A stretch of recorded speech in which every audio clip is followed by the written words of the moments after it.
Hola,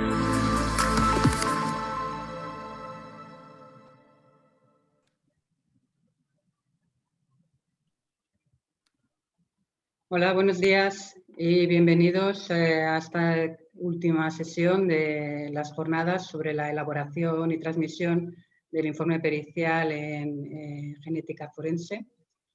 Y bueno, muchas gracias. Quería dar las gracias por vuestra participación y también agradecerle a los expertos que han estado con nosotros esta semana y que hayan hecho pues, este tema que es tan complicado, pues unas jornadas agradables y fácilmente accesibles para los que no somos especialistas.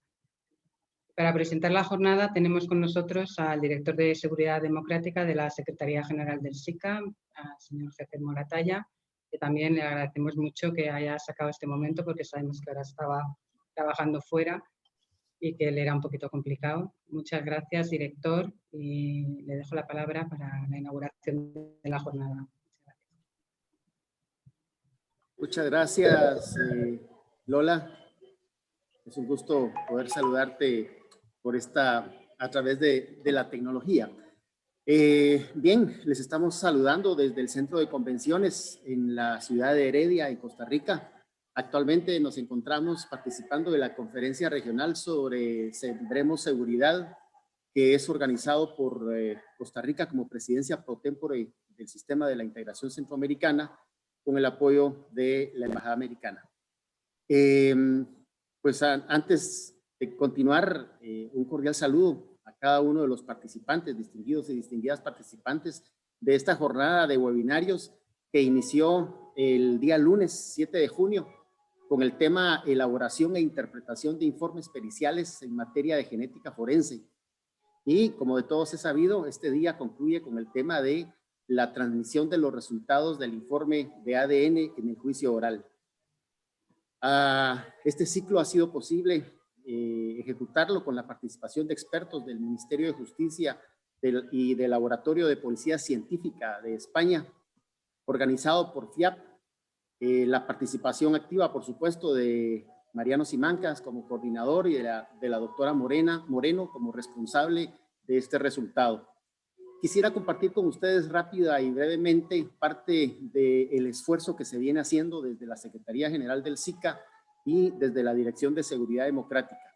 En estos días nos hemos visto en la tarea de dar inicio a un nuevo proyecto sobre la construcción del Índice Centroamericano de Seguridad Democrática, una actividad que nos va a permitir poder tener datos concretos levantados desde las mismas instancias competentes de los países. También compartirles que esta semana logramos impartir el curso especializado sobre el tráfico ilícito de armas de fuego y su modus operandi en los países miembros del sistema a funcionarios policiales y fiscales de República Dominicana. Tuvimos la oportunidad también en el marco del proyecto AC1 y Crimen, de reunir a los directores de los institutos forenses de los países miembros del sistema con el propósito de impulsar la creación de la red de directores de medicina legal e institutos forenses y que de esta manera podamos tener un referente regional que nos permita avanzar en distintas actividades, entre ellas algunas actividades formativas de carácter regional. Logramos también arrancar una serie de conversatorios virtuales para poder compartir con funcionarios de distintas instituciones sobre sistemas de armas autónomas letales. Con esto prácticamente estamos compartiendo con ustedes algunas de las actividades que hemos iniciado en esta semana, pero esta actividad concretamente que nos convoca ahora, tenemos entendido que su grupo objetivo es personal de laboratorios y jueces y fiscales con el propósito de profundizar sobre la importancia en la elaboración de los informes periciales en genética forense y sobre la transmisión del informe en el juicio oral y de cómo deben interpretarse los resultados de dichos análisis. Para nosotros, desde la Secretaría General del SICA, es importante compartir con ustedes también cuál es el génesis de esta iniciativa. que, como algunos de ustedes probablemente recordarán, la Estrategia de Seguridad de Centroamérica, conocida por sus siglas como ESCA, fue lanzada en el año 2011 en la ciudad de Guatemala por los presidentes y jefes de Estado a la comunidad internacional. Esta iniciativa tenía como objetivo contar con una política regional en materia de seguridad que pudiera abordar el tema de manera integral. Y es así como la estrategia de seguridad cuenta con 4 grandes componentes, como lo son el componente de combate al delito o aplicación de la ley y la justicia, el componente de prevención de la violencia, el componente de rehabilitación, reinserción y seguridad penitenciaria y el componente de fortalecimiento institucional. Hemos tenido a la fecha, después de casi 11 años de haber lanzado la estrategia, la oportunidad de ejecutar proyectos en cada uno de estos componentes, aproximadamente sumando más de $100 millones que han sido brindados por la cooperación internacional. Este proyecto no es la excepción, es un proyecto que está siendo apoyado y financiado por la Unión Europea y la cooperación española. Y los resultados 1 y 2 particularmente son ejecutados por FIAP, coordinados desde la Secretaría General. Creemos que este proyecto puede contribuir no solamente para las actividades formativas o para ampliar el conocimiento de cada uno de los funcionarios en las instancias competentes, sino que también fortalecerles de otra manera, como lo es el equipamiento de las unidades especializadas y también la búsqueda de la certificación ISO de los distintos laboratorios. No me quiero extender más, pero quiero agradecerles por su participación. Tengo entendido que tenemos alrededor de 125 participantes en este momento y queremos desearles muchos éxitos en esta jornada. Que la aprovechen y es una de tantas actividades que seguiremos ejecutando y apoyando en el marco de este proyecto en lo que resta del año y el siguiente año. Muchísimas gracias, un fuerte abrazo y éxitos en esta jornada. Muchas gracias, director. Y ahora, para ir empezando ya directamente con el tema que nos ocupa, voy a introducir a Manuel Crespillo, que él es el coordinador de la actividad, ya todos le conocéis, es el director del Departamento de Barcelona del Instituto Nacional de Toxicología y Ciencias Forenses, es especialista en genética forense y es la persona que ha coordinado la preparación de esa actividad y, bueno, como ha estado participando también en ella, pues ya no hace falta que le introduzca más. Entonces, Manuel, cuando quieras puedes dar paso a la jornada. Muchas gracias. Gracias, Lola. Sí, hola, buenas tardes desde España. No voy a robar mucho tiempo porque creo que realmente lo interesante viene ahora y creo que ha levantado mucha expectativa esta conferencia, lo mismo que las que nos han precedido, y creo que no nos van a defraudar. Yo voy a presentar a Lourdes. Es un protocolo porque todo el mundo conoce a Lourdes Prieto, la doctora Prieto. Ella es doctora en Ciencias Biológicas por la Universidad Complutense de Madrid, trabaja como funcionaria facultativo de Policía Científica, el Cuerpo Nacional de Policía Científica, el Cuerpo Nacional de Policía en el área de laboratorio científico aquí en Madrid. Y como digo, todo el mundo conoce lo que es Lourdes, tanto en el ámbito de investigación como en el ámbito profesional y, por supuesto, en el ámbito docente, que es una excelente ponente, como vamos a tener el gusto de comprobar a continuación. Así que, por mi parte, nada más, no quiero robar más tiempo. Animo de nuevo a la participación, como se ha hecho en sesiones precedentes, creo que nos enriquece mucho. Y como digo, por mi parte, nada más. Lourdes, cuando tú quieras, adelante. Bueno, muchísimas gracias, Manolo. Qué presentación, muchas gracias. El cariño es mutuo, ya lo sabes, así que, bueno, permitirme que empiece mi participación agradeciendo, como siempre, a FIAP y al SICA, a la doctora Moreno por su confianza siempre en mí y a Manolo y al Instituto, porque la verdad es que el Instituto de Toxicología y Ciencias Forenses y yo, pues yo creo que estamos muy próximos y yo me identifico mucho con ellos y hay un respeto mutuo y un cariño excepcional. Sí que también quería decir antes de empezar que rogaría a nuestros oyentes que hicieran las preguntas a través de el link, o sea, a través del botoncito de preguntas y respuestas y no a través del chat, para facilitar un poco la labor del moderador, si no se vuelve loco yendo de un sitio a otro. Además, en el chat suele estar mezclados con los saludos de buenos días y buenas tardes, y entonces es más difícil encontrar las preguntas y respuestas. Así que les animo a que participen mucho a través de la sección de preguntas y respuestas. Y también, antes de empezar, quería decirles bueno, primero quería pedir disculpas porque veo que entre la audiencia hay muchos técnicos de ADN, entonces van a ver algunas diapositivas que ya conocen. Voy a hablar de unos conceptos que ellos ya conocen perfectamente, entonces solo les ruego que tengan paciencia, porque sí que he enfocado totalmente este espacio, esta charla, para el entorno legal, ¿no? Para los profesionales involucrados en lo que es pues la investigación de los delitos desde el punto de vista judicial. Así que los técnicos me perdonáis, y sin más, pues voy a empezar a compartir pantalla y vamos a ver si nos divertimos, por lo menos si nos divertimos. Ya os adelanto que voy a cometer una serie de delitos durante esta conferencia. Sé que no es el mejor sitio para cometer delitos porque esto está lleno de jueces y de fiscales, pero me he traído el arma homicida, así que cuidadito y estén bien atentos, que igual alguno cae.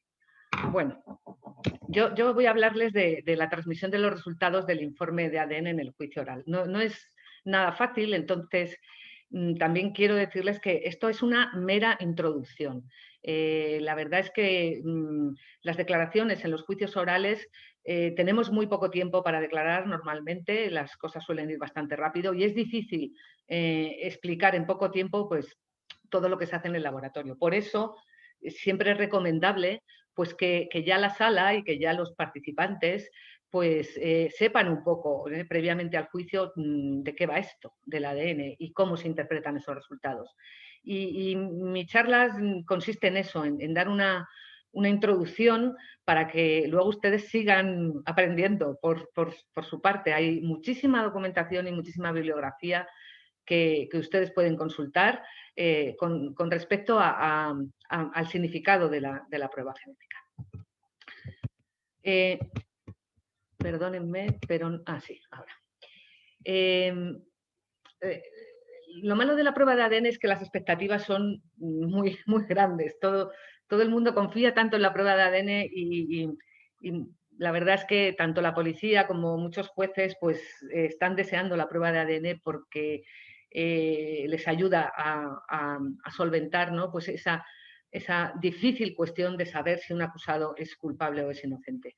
Lo que pasa que, claro, las expectativas son grandes debido a estas series tan maravillosas que se llaman las series CSI, pero la verdad es que yo aquí durante esta hora no es que vaya a denostar y a decir que la prueba no sirve para nada, pero sí que voy a darles un poco la realidad y voy a explicarles que no todo es tan bonito pues como estas series.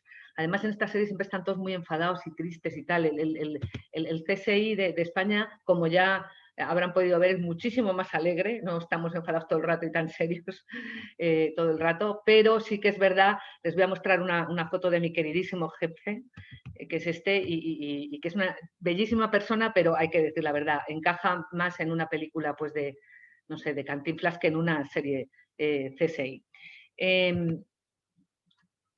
Primero voy a centrarme en hablar un poco de por qué ha triunfado la prueba de ADN.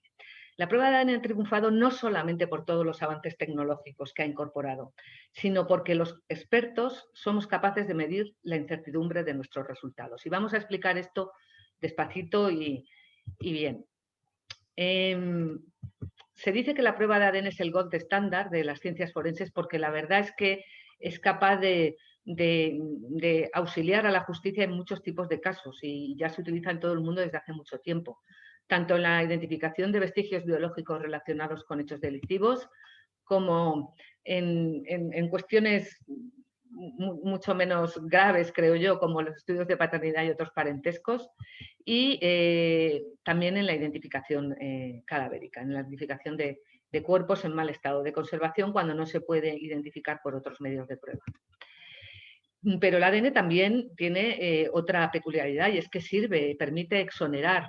Y no quiero dejar de mencionar aquí pues, proyectos Inocente, En Estados Unidos hay uno muy famoso, el Innocence Project, que lleva actualmente 375 exoneraciones gracias al ADN, pero también hay otros proyectos inocentes en otros países y se ha usado la prueba de ADN también para que personas que estaban falsamente o indebidamente condenadas en prisión, pues recuperen su condición de inocentes y sean libres, aunque a veces a un precio alto porque llevan tiempo en prisión. Y ya sin más nos metemos en el ADN. Ya estos días han oído que hay varios tipos de ADN. El que más se utiliza, hemos dicho que es este que llamamos ADN nuclear autosómico.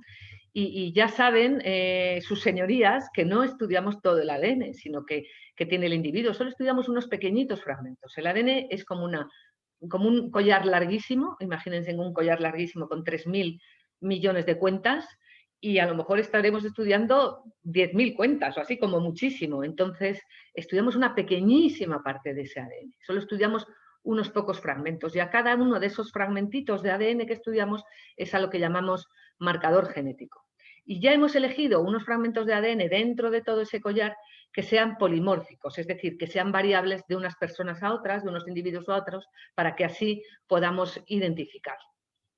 Y a cada fragmentito, a cada marcador genético, pues le corresponde una característica. Entonces, por ejemplo, a esas características las llamamos alelos. Imagínense que tenemos la característica color de ojos y ahí pues en la población pues color de ojos azul, marrón, verde, hay una serie de posibilidades. A esas posibilidades es a lo que llamamos alelos.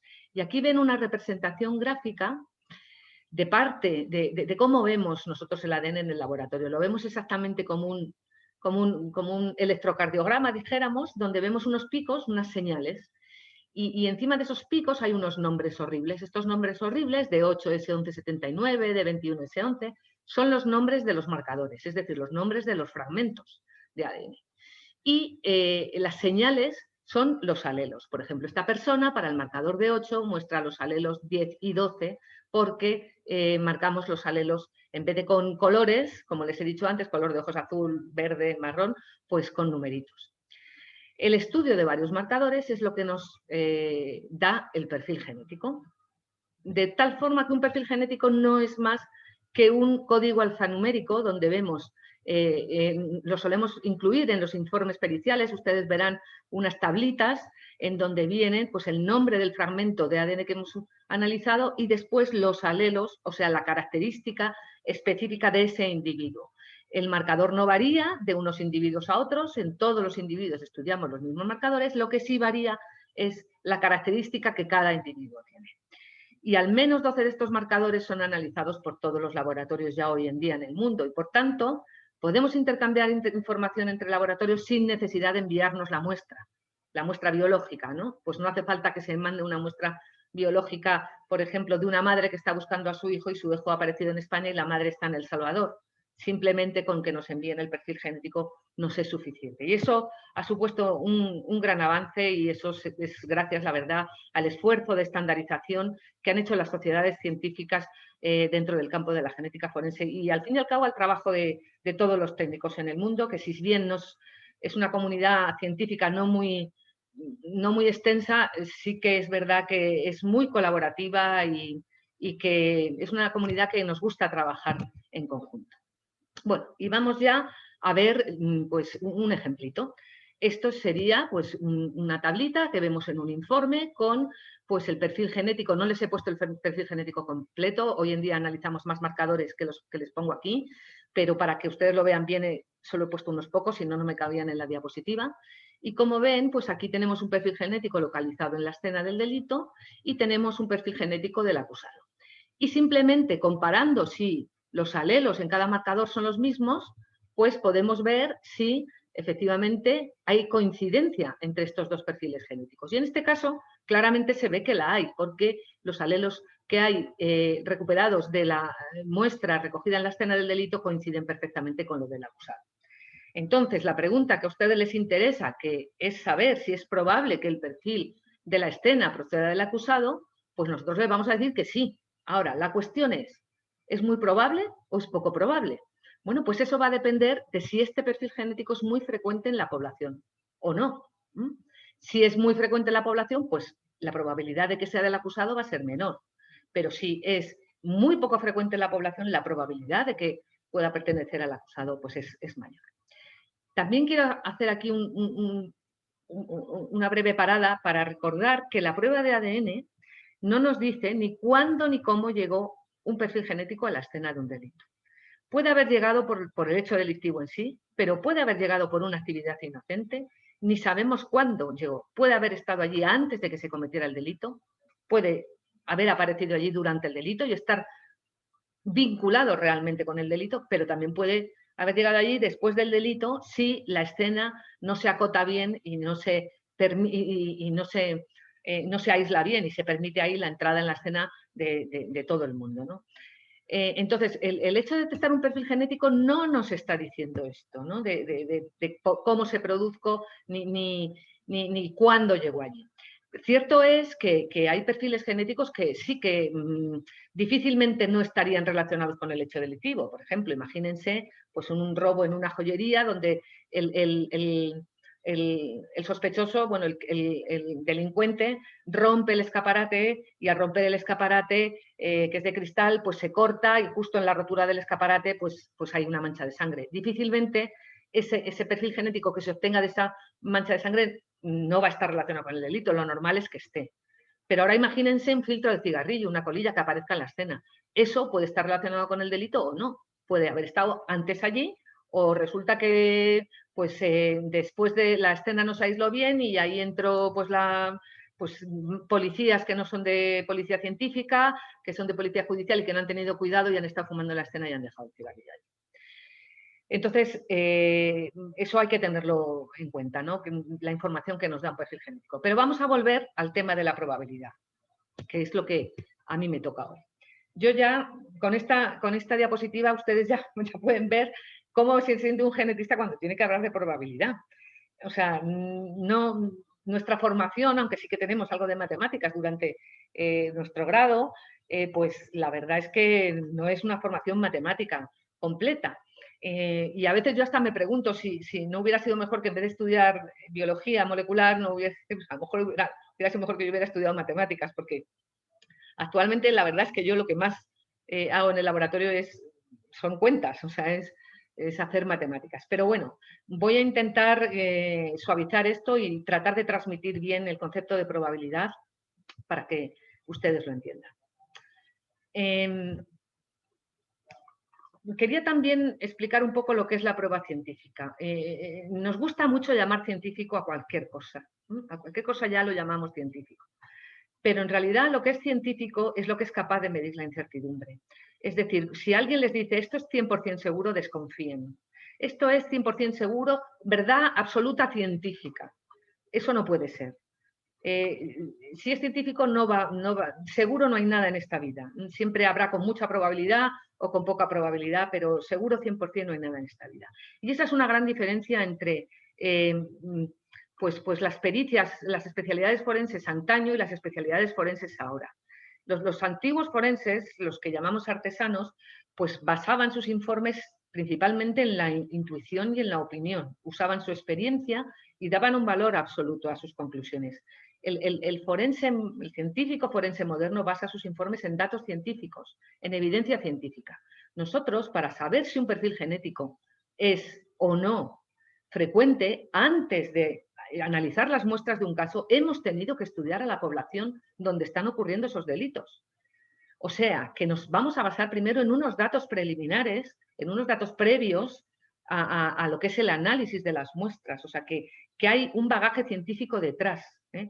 No solo para saber si un perfil genético es frecuente o no, sino respecto a muchas otras cosas, respecto a las técnicas que utilizamos.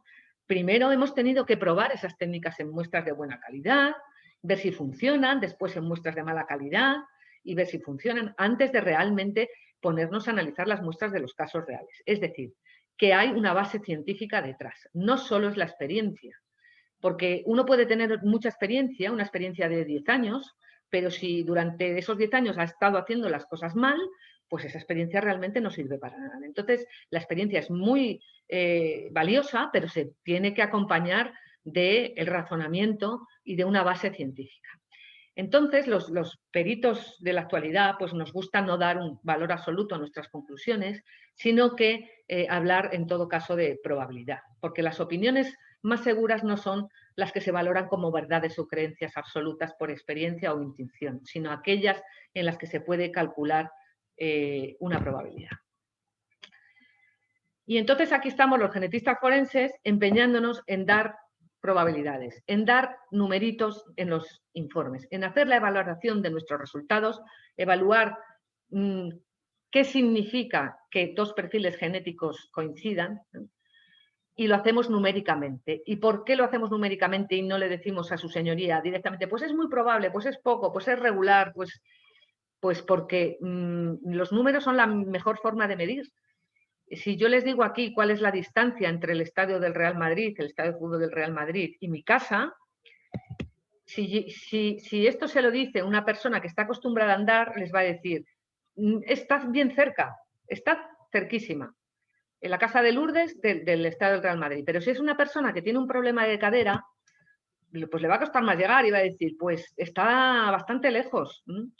Y en cambio, si damos el dato científico, es decir, la distancia exacta, 2,1 kilómetros, aquí nuestra opinión no está influyendo para nada en la distancia. No estamos diciendo si es poco, mucho o regular, estamos dando el dato exacto, que a uno les puede parecer mucho y a otros les puede parecer poco. Pero el científico forense no tiene que dar su opinión, tiene que dar el dato científico. Sí que es verdad que en otras disciplinas nos dicen que somos súper optimistas y que los jueces y los fiscales y los abogados pues nunca van a entender la prueba de ADN, porque efectivamente el lenguaje científico es muy diferente al lenguaje jurídico, porque hay grandes diferencias en el tipo de conocimiento, pero la verdad es que no es necesario que jueces, fiscales y abogados conozcan los detalles del análisis. Lo único que es necesario es que entiendan su significado y que sean conscientes de sus limitaciones y que no estén deslumbrados por los avances científicos, porque hay veces que salen noticias en la prensa diciendo unas cosas terribles, ¿no? Pues ya se puede obtener ADN a partir de una célula. Bueno, pues sí, pero eso ocurre con una probabilidad bastante baja, la verdad. Así que bueno, que la prensa también siempre le gusta mucho pues que las cosas sean muy sensacionalistas, ¿no? Y la realidad pues no es así. Entonces, también el entorno legal debe ser consciente de que hay limitaciones, en la ciencia hay limitaciones y que, por supuesto, los científicos no sabemos todo y que cuando estamos declarando en un juicio oral, tampoco todo lo que decimos es científico y también es una tarea del perito decir cuándo está hablando desde un punto de vista científico y cuándo está hablando desde un punto de vista de la opinión. Por eso cuando ustedes en los juicios nos preguntan ¿y cuánto tiempo puede llevar esa mancha de sangre en la escena? Pues ahí el perito tiene que decir, mire, yo tengo una opinión, pero yo no le puedo decir exactamente científicamente porque todavía no tenemos los estudios suficientes como para resolver esa cuestión.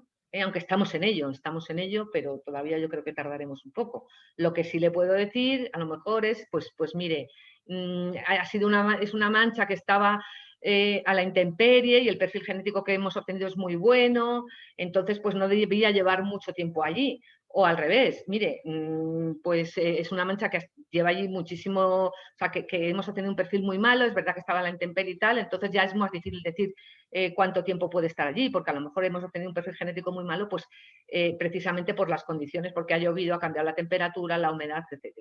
Eso son conjeturas y en resumidas cuentas, opiniones. Cuando decimos esas cosas, el perito debe aclarar que está emitiendo una opinión simplemente desde la experiencia, pero que no está basada, no tiene detrás unas publicaciones científicas, unas referencias científicas.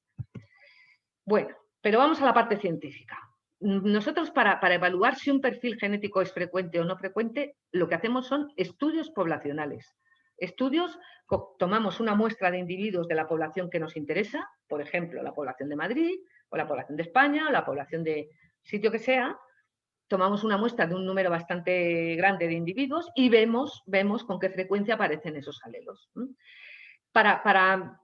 Y luego comparamos el perfil genético que hemos obtenido en la escena y en, por ejemplo, el sospechoso que coinciden y vemos si esos alelos que hay ahí son muy frecuentes o poco frecuentes en la población. Voy a explicarlo con un ejemplo muy gráfico. Imagínense que en vez de estudiar un perfil genético estamos analizando el color de ojos y nos encontramos en la mancha de la escena, analizamos el marcador color de ojos y obtenemos color de ojos azul. Y tenemos un sospechoso que también tiene el color de ojos azul. Y queremos saber cuál es el valor probatorio de esa coincidencia. Ojos azules en la escena, ojos azules en el sospechoso. Bueno, pues el resultado va a ser muy distinto según dónde se haya cometido el delito. Porque si se ha cometido en el África subsahariana, ahí el color de ojos azules es muy poco frecuente. Con lo cual vamos a implicar más a ese sospechoso. Sin embargo, si el delito se ha cometido en Escandinavia, donde el color de ojos azules lo tiene la mitad de la población, pues ya tiene menor valor probatorio, podemos incriminar menos a ese sospechoso, porque no solo él, sino la mitad de la población tiene el color de ojos azules. Y eso es en lo que se basa el estadístico que utilizamos nosotros para valorar la evidencia, que como ahora explicaré, se llama Likelihood Ratio o LR, o índice de verosimilitud o cociente de verosimilitud en castellano, pero lo van a ver ustedes muchas veces en los informes como LR, que son las siglas del inglés Likelihood Ratio.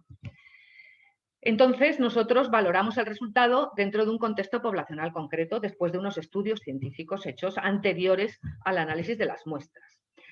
Y hacemos esto porque para asegurar que un perfil genético es de un individuo y únicamente de ese individuo con el 100%, pues necesitaríamos estudiar todo su ADN y no lo hacemos. No lo hacemos porque es inviable, inabordable y además no es tampoco útil porque hay muchas partes del ADN que compartimos todos los seres humanos.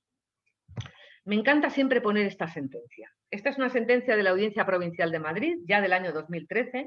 Es una sentencia que no tiene nada que ver con la prueba de ADN. Es una sentencia relativa a un delito de falsedad en documento mercantil y estafa en grado de tentativa, y es una pericia de documento manuscrito. O sea, es una pericia sobre la escritura. Pero fíjense que aquí ya en el año 2013, su señoría en la sentencia es consciente de que alguien que asegura con el 100% de probabilidad no es fiable. Y así dice la sentencia. Por último, hasta donde se conoce, y a salvo del extremo de las matemáticas puras, la cuestión relativa al ADN, recuérdese, se habría de mantener en cálculos de probabilidad.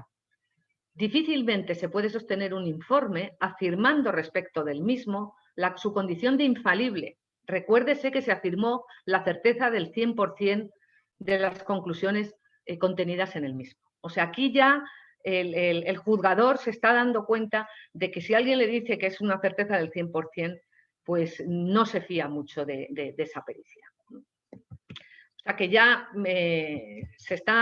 hay cierta conciencia, ¿no?, de esto. Entonces, cuando nosotros estamos haciendo esa comparación de perfiles genéticos, como les adelantaba antes, lo que hacemos, vamos a valorar el resultado desde dos puntos de vista, porque creemos que es lo más aséptico. Y vamos a valorar esta coincidencia desde el punto de vista del fiscal, de la fiscalía, y desde el punto de vista de la defensa. Claro, aquí el fiscal lo que va a afirmar, su hipótesis, va a ser el perfil de la escena es del acusado. Y la defensa va a decir, no, el perfil de la escena es de otra persona. Es de otra persona de la población y por azar coincide con el del acusado, pero no es el del acusado. Entonces, para valorar bajo estos dos puntos de vista, utilizamos este estándar que llamamos LR, y con ello podemos comparar la probabilidad de observar este perfil genético suponiendo cada una de estas dos hipótesis. De tal manera que el LR no es más que un cociente entre esas dos probabilidades, que son dos probabilidades condicionadas. Es decir, obtener este resultado si se cumple esto, y obtener este mismo resultado si se cumple la hipótesis de la defensa. Desde luego yo no les voy no es mi intención que ustedes sepan calcular un LR, ni sepan cómo se calcula, ni nada. Yo simplemente a partir de ahora les voy a hablar, les vamos a dar el numerito, el resultado de este cociente entre estas dos probabilidades y solo les voy a decir cómo ustedes lo tienen que valorar y qué significa eso. Pero ustedes no tienen ni por qué saber ni cómo se calcula un LR ni nada de eso. Faltaría más, para eso está el perito. Y este es el momento en el que voy a cometer yo un crimen. Y en este momento voy a coger este arma y voy a matar a la doctora Carolina, que supongo que estará por ahí. Y la quiero matar porque me quiere quitar el marido. Y claro, ella es muy más guapa y más joven que yo, y mi marido pues se ha fijado en ella. Entonces yo soy inexperta en cometer delitos, entonces voy a ir a matarla con el arma y ella se defiende y además me hace un corte en la mano, de tal manera que mi sangre queda en la empuñadura de este destornillador. Y peleo con ella y, en fin, se me nota mucho que no tengo mucha experiencia en cometer delitos. Este es mi primer delito, voy a cometer unos cuantos aquí. Abandono el arma en la escena. Y ahora llega el laboratorio y, claro, como está mi sangre ahí en la empuñadura de ese destornillador, pues resulta que obtiene el laboratorio un perfil genético completito. Y entonces, claro, la fiscalía dice, el perfil de la escena es de la acusada. Y la defensa dice, no, el perfil de la escena es de otra persona al azar de la población no relacionada genéticamente con la acusada. Esas son las dos hipótesis. Pero claro, como el perfil es completo y coincide, pues miren ustedes, si efectivamente yo soy la acusada, es la que ha dejado el perfil en la escena, pues la probabilidad de obtener este resultado, que coincida, que la escena aparezca justo en mi perfil, es 1. Las probabilidades van de 0 a 1 o del 0% al 100%. Si soy yo la que he dejado el perfil, tiene que salir mi perfil. No hay otra, ¿vale? Ahora, desde el punto de vista de la defensa, si es otra persona la que ha dejado mi perfil, lo único que podemos ver aquí es ver con qué frecuencia aparece este perfil en la población. Y con la frecuencia que aparezca, pues es la que vamos a introducir aquí en este denominador del LR. Y por tanto, cuando hacemos este cociente, pues me sale esta cifra que es enorme, 1 billón, que significa que es 1 billón de veces más probable encontrar este match, esta coincidencia, si Lourdes Prieto ha dejado ese perfil en la escena, que si otra persona lo ha dejado. ¿Por qué? Pues porque resulta que tengo un perfil que es un poquito raro y porque además, como casi todo el mundo cuando es un perfil completo, porque ya alcanzamos un poder de discriminación muy grande, y además, pues eso es, pues está completo. Hemos obtenido resultados en todos los marcadores. Esto no era así antes. A mí siempre me gusta decir, yo llevo 30 años en esto, siempre me gusta decir que empecé en el Jurásico. Y cuando empezábamos, cuando no hacíamos ADN, lo que hacíamos era estudiar otro tipo de marcadores. Y uno de los que analizábamos era el grupo sanguíneo. Y ahí íbamos a los juicios así, porque claro, cuando nos coincidía el grupo sanguíneo, por ejemplo, grupo sanguíneo A en la escena y grupo sanguíneo A en el detenido, en el acusado, pues claro, decíamos, sí, coinciden, pero claro, el 50% de la población de España tiene el grupo sanguíneo A, con lo cual esto tiene muy escaso valor probatorio. Esto es como un LR de 2, LR de valor 2. Sin embargo, ahora, como no analizamos solo el grupo sanguíneo, sino que analizamos un montón de marcadores, pues alcanzamos un poder de discriminación muchísimo mayor. Y a lo mejor pues encontramos eso, pues perfiles que solo se repiten uno de cada miles de millones de personas. Entonces esto tiene un alto valor probatorio, pero siempre hay que integrarlo con otras pruebas. ¿Por qué? Pues porque hay veces que los perfiles genéticos aparecen en las escenas y no están relacionados con el hecho delictivo. Estos son los valores que puede tomar el LR. Puede tomar valores desde 0 a infinito, ¿vale? Si el LR es menor que 1, eso significa que la prueba genética, la prueba de ADN, apoya más la hipótesis que hay en el denominador. Es decir, normalmente la hipótesis de la defensa. Entonces, cuando ustedes vean un LR de 0,0000 tal, eso está apoyando la hipótesis de la defensa.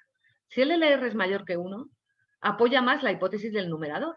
Es decir, la prueba genética está apoyando más la hipótesis del fiscal. Y cuanto más mayor que 1 sea, pues más la apoya.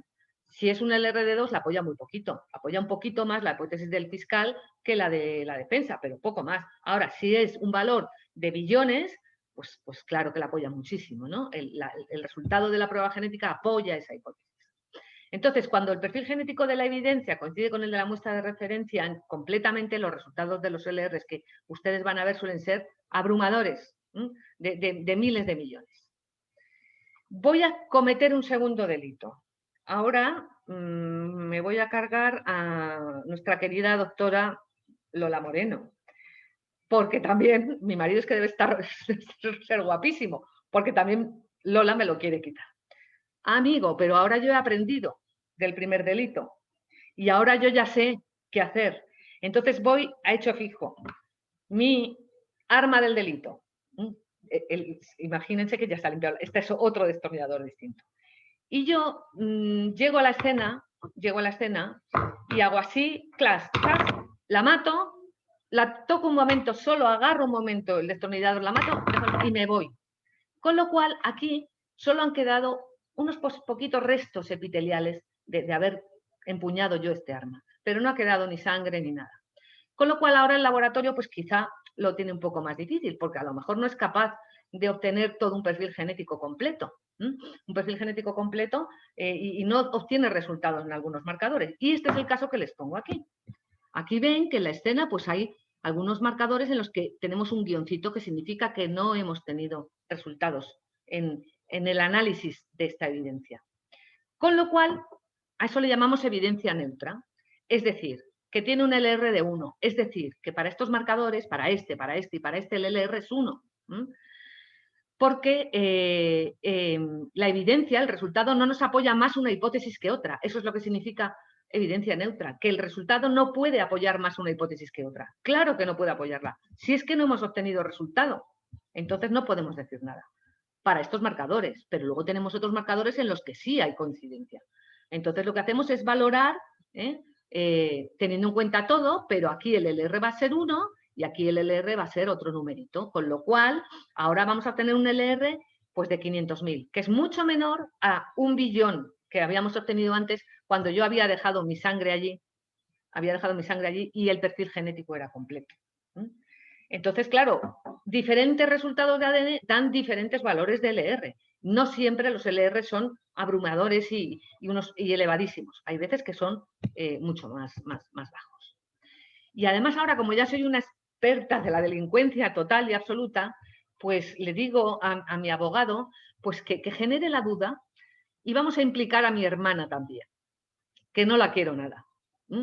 Y entonces decimos que la defensa quiere valorar ese resultado, el mismo resultado que hemos obtenido en la diapositiva anterior, el mismo, pero ahora suponiendo, en la hipótesis de la defensa, que el perfil de la escena es de mi hermana, no de una persona al azar, sino de mi hermana. Entonces, claro, esto ya tiene otras implicaciones, porque resulta que es que yo puedo compartir ADN con mi hermana, porque estamos emparentadas. Entonces, claro, lo ideal sería tener una muestra de referencia de mi hermana y poder analizarla, pero imagínense que no tenemos esa disponibilidad. Bueno, pues entonces se puede valorar igual, pero ahora el LR, ante el mismo resultado genético que antes, es muchísimo más bajo. No son 500.000, son 287. Con esto quiero decir que el LR no nos dice si una hipótesis es cierta o no, solo nos dice si unos resultados genéticos apoyan más una hipótesis que otra. Y si, aunque el resultado genético sea el mismo, si las hipótesis que se plantean son distintas, el LR, el valor va a ser distinto, aunque el resultado genético sea igual. En resumen, el ADN no aporta respuestas de sí o no, sino que nos permite evaluar probabilidades. Y por tanto, las pruebas de ADN pueden ser muy sólidas, muy débiles o todas las demás posiciones intermedias entre muy sólido y muy débil. Muy sólido cuando tenemos un perfil genético completo y muy débil cuando solo tenemos unos pocos marcadores o muy poquitos marcadores o estamos analizando otros tipos de ADN que discriminan menos como ahora veremos. Pero la gran ventaja de utilizar LR, la gran ventaja es que se puede integrar con otros medios de prueba. Que esto no lo tiene que hacer el genetista, por supuesto, porque esta no es su labor, se estaría extralimitando de sus funciones. Quien puede integrar el LR con los otros medios de prueba son ustedes, a través de esta formulita que se deriva del teorema de Bayes, que dice así: la probabilidad a posteriori es igual a la probabilidad a priori por el LR. Vamos a ver qué es esto de probabilidad a priori y a posteriori. Miren, esto es lo que le interesa saber al juez. La probabilidad a posteriori es la probabilidad de culpabilidad de un individuo dada una evidencia. O sea, teniendo en cuenta la evidencia, las circunstancias, las declaraciones de los testigos, todas las pruebas periciales. Eso es lo que el juez quiere saber. Por supuesto, la culpabilidad o inocencia de un individuo nadie la sabe. Eso solo lo sabe Dios. Ni siquiera a veces lo sabe el propio acusado, porque no sería la primera vez que hay sospechosos que se inculpan, se autoinculpan sin ser realmente culpables. No sería la primera vez que vemos eso, ni tampoco sería la primera vez que vemos sospechosos realmente culpables que dicen que son inocentes, por supuesto. O sea, que a veces ni el propio acusado tiene claro si es culpable o inocente. Entonces, lo único que ustedes pueden hacer es aproximarse a la realidad. Y la realidad, ya les digo que eso no se conoce. Y se pueden aproximar a la realidad basándose en lo que ustedes hacen, basándose en una prueba testifical, en una prueba pericial, en unos documentos y en unas circunstancias.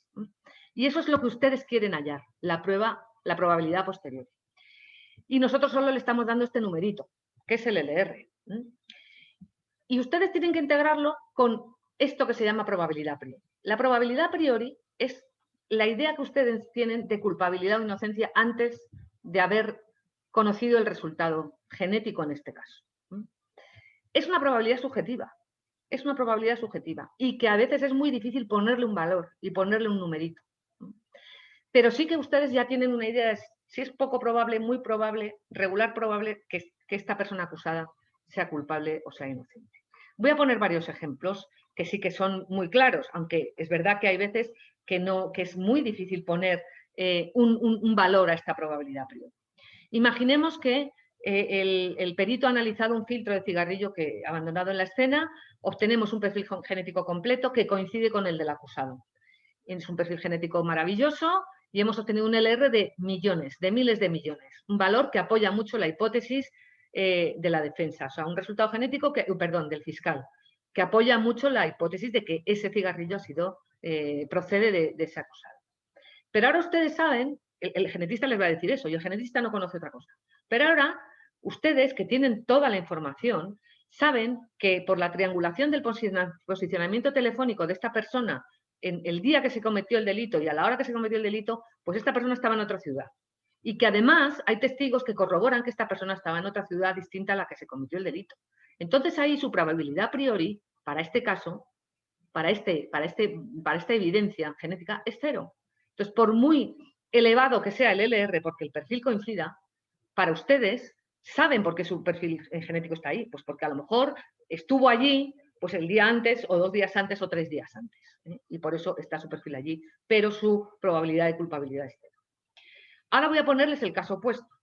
Voy a ponerles un caso en el que tenemos un cadáver de una mujer anciana pues que aparece en avanzado estado de descomposición y aparece en su casa. Y cuando se analiza en el laboratorio, pues el perfil genético que se obtiene es parcial porque ya estaba en muy avanzado estado de descomposición. Entonces les vamos a dar un LR a lo mejor reducido, no un valor tan elevado, a lo mejor de 2000 o de 3000 si solo hemos podido analizar un tipo de ADN que se llama ADN mitocondrial. Pero entonces a lo mejor a ustedes ese LR les es suficiente porque tienen otras pruebas que le corroboran que ese cadáver pertenece a esa mujer, porque vivía sola, porque no recibía visitas, porque los antropólogos le han dicho que el cadáver es de mujer, porque no tenía dentadura y eso les cuadra con que sea de una anciana, y porque hay documentación en la casa que acredita que esa persona vivía ahí. Con lo cual, ustedes ya saben que hay mucha probabilidad a priori de que ese cadáver pertenezca a esa mujer. Y si el valor del LR es 2000, pues lo que le está diciendo el genetista es que si ustedes pensaban que antes de la prueba genética que el cadáver pertenecía a esa mujer, pues ahora lo tienen que multiplicar por 2000 veces. Es decir, todavía es 2000 veces más probable después de la prueba genética. ¿Vale? Otras veces la probabilidad a priori se puede calcular perfectamente. Por ejemplo, cuando estamos en escenarios cerrados como puede ser un accidente aéreo donde tenemos 235 víctimas y tenemos una lista de pasajeros.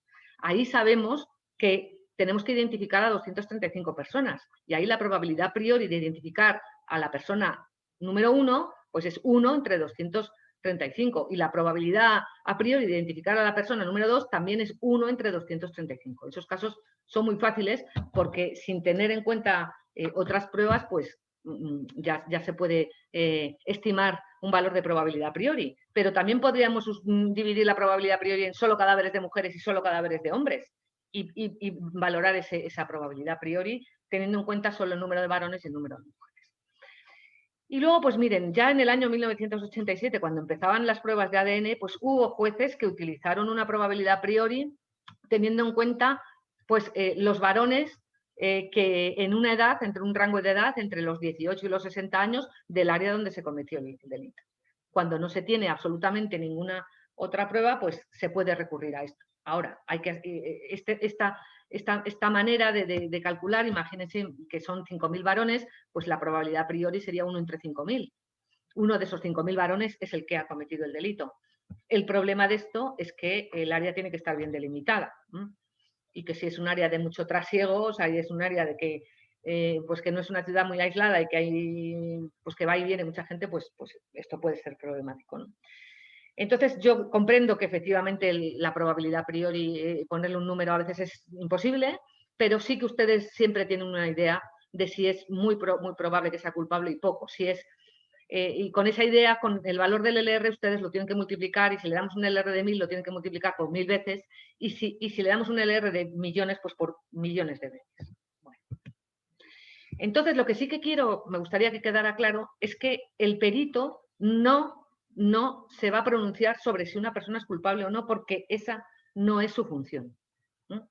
Y para delimitar bien las funciones del perito voy a poner un ejemplo que nada tiene que ver con el ADN. Supongamos que un juez quiere saber si estamos en el Sáhara o en Manaos. Que no estamos encerrados en una habitación, no vemos nada afuera y el juez les pregunta al perito, yo quiero saber si estamos en el Sáhara o en Manaos. Y el perito dice, vale, pues voy a hacer una prueba científica, voy a observar si llueve o no durante 15 días, porque yo conozco el mapa de las precipitaciones medias anuales y así voy a poder inferir dónde podemos estar. Imaginamos que hace esa prueba el perito y no llueve, ¿vale? Y entonces el perito le dice al juez, ay, perdona, un momento, le dice al juez, la probabilidad de que no llueva 15 días si estamos en el Sáhara respecto a que si estemos en Manaos tiene un LR de 1000. Es decir, que apoya los resultados, no llueve 15 días, apoyan 1000 veces más la hipótesis de que estamos en el Sáhara. Pero el perito no dice si estamos en el Sáhara o en Manaos. El perito solo se pronuncia sobre la probabilidad de que llueva en un sitio o en otro.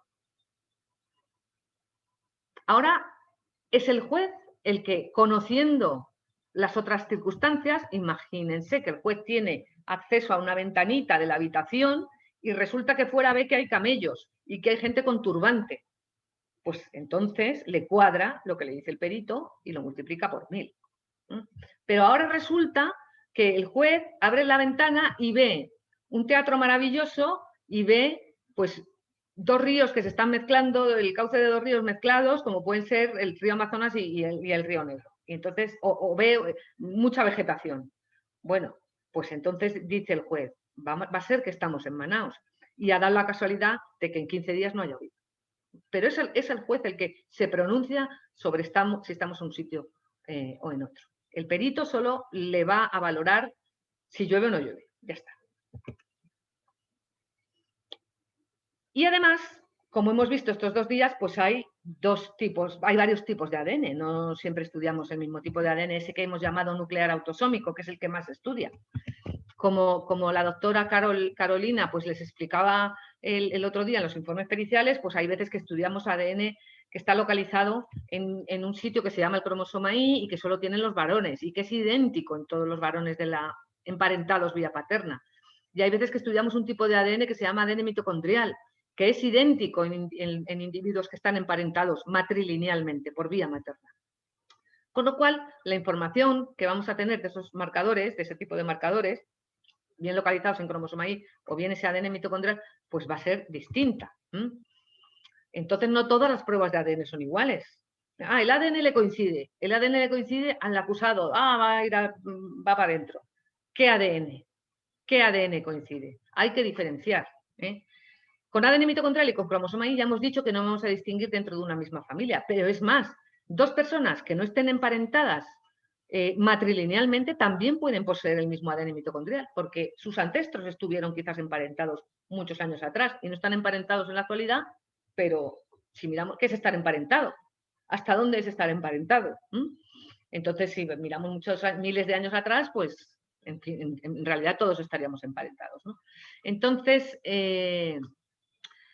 por eso el valor identificativo, el valor probatorio de este tipo de ADN, el del ADN mitocondrial y el cromosoma Y, pues es menor. Y la prueba de ADN en este caso no es tan contundente, el valor del LR es habitualmente más bajo que en los casos en los que disponemos de resultados genéticos de ADN nuclear autosómico. Lo que pasa es que no siempre obtenemos resultados de ADN nuclear autosómico y hay veces que no nos queda otro remedio que estudiar, por ejemplo, ADN mitocondrial, porque el ADN mitocondrial, pues como tenemos muchas más copias que de ADN nuclear, pues es más fácil de estudiar y las posibilidades de éxito en su análisis son mayores cuando las muestras están en muy mal estado de conservación.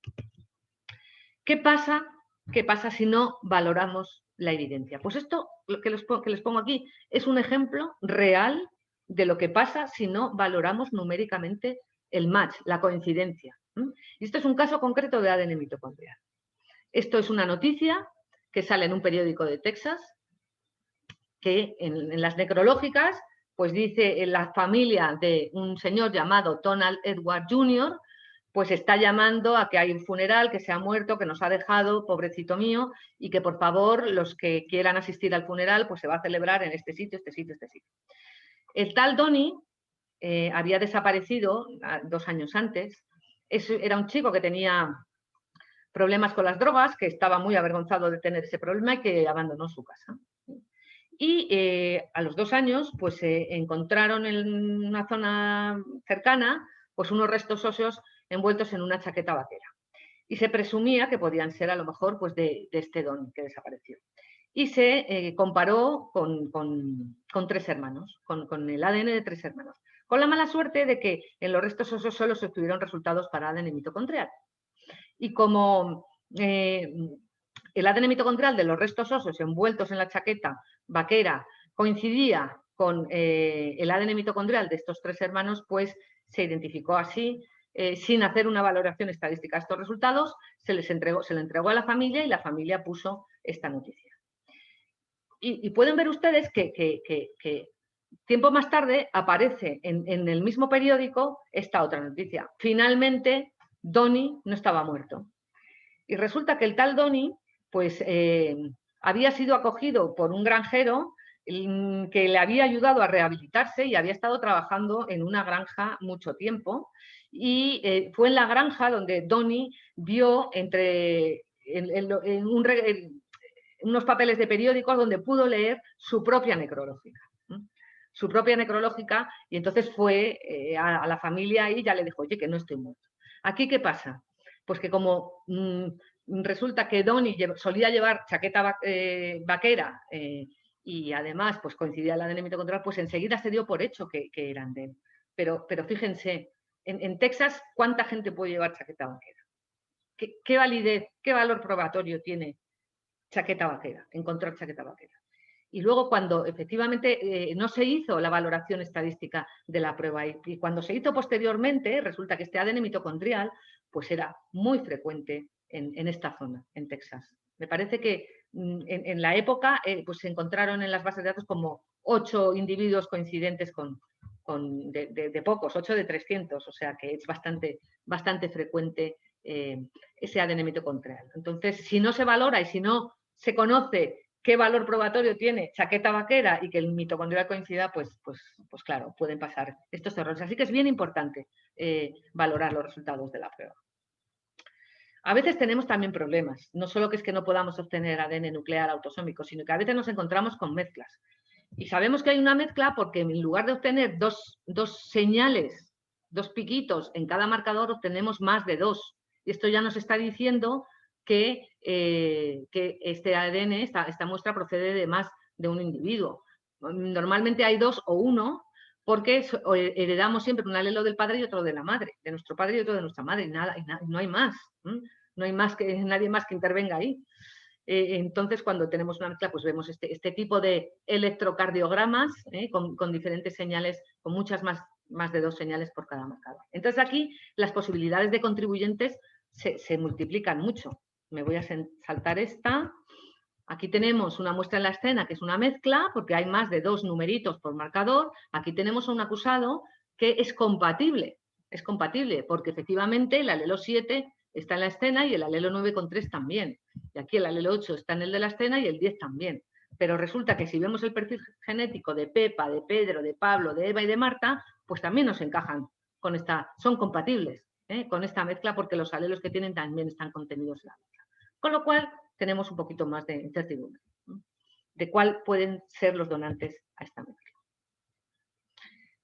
Por último, para una mejor interpretación de la prueba, sí que me gustaría hablar un poco de sentencias españolas, de las preguntas que nos hacen en los juicios y de las respuestas que nosotros podemos dar. Las preguntas y las respuestas adecuadas. Primero, tener en cuenta ya para siempre que diferentes tipos de ADN dan diferentes valores probatorios y que diferentes resultados dan diferentes valores probatorios. Que no es lo mismo un perfil genético completo que un perfil genético parcial. Que no es lo mismo un perfil genético individual que una mezcla. Que no es lo mismo un perfil autosómico que un ADN mitocondrial. Y que además también hay que ser conscientes de que un mismo resultado puede tomar diferentes valores del LR según las hipótesis. Y que el LR calculado con unas hipótesis no se puede extrapolar a otras hipótesis. Y que no es lo mismo que estemos comparando que las hipótesis nuestras sean que el perfil de la escena procede del acusado frente a que proceda de una persona al azar, a cuando comparamos que el perfil proceda del acusado frente a un hermano del acusado. Eso va a dar LRs distintos. Entonces, el tribunal puede valorar la prueba suponiendo las hipótesis que, por supuesto, considere adecuadas, pero el valor de un LR calculado para un par de hipótesis no es extrapolable a otras hipótesis. Nosotros normalmente ponemos las hipótesis que más creemos que se ajustan al caso, pero si resulta que luego, pues imagínense, pues que cuando se empezó la investigación pues se creía que era este sospechoso, pero luego resulta pues que no, que se ha visto que podía ser su hermano. Entonces ahí sí que cabe cambiar las hipótesis, ¿no? Pero si no nos dicen nada, pues nosotros siempre vamos a valorar que proceda del acusado frente a que proceda de una persona al azar de la población. Bueno, y esta es la pregunta que nos hacen muchas veces en los juicios, tanto la fiscalía como la defensa, ¿no? O la acusación particular o la acusación popular o cualquiera de las partes implicadas. ¿Cuál es la fiabilidad de la prueba de ADN? Esta es la pregunta que nos hacen mil veces. Bueno, pues esta pregunta es muy general y no valora el resultado obtenido en un caso concreto. ¿Cuál es la fiabilidad de la prueba de ADN? Bueno, pues la prueba de ADN es muy fiable, porque utilizamos métodos validados y respaldados por la comunidad científica, porque la mayoría de laboratorios estamos acreditados, porque nos sometemos a controles de calidad varios al año, ¿no? Entonces es muy fiable. Eso no quiere decir que no podamos cometer errores. A ver, el genetista forense es un ser humano, puede fallar.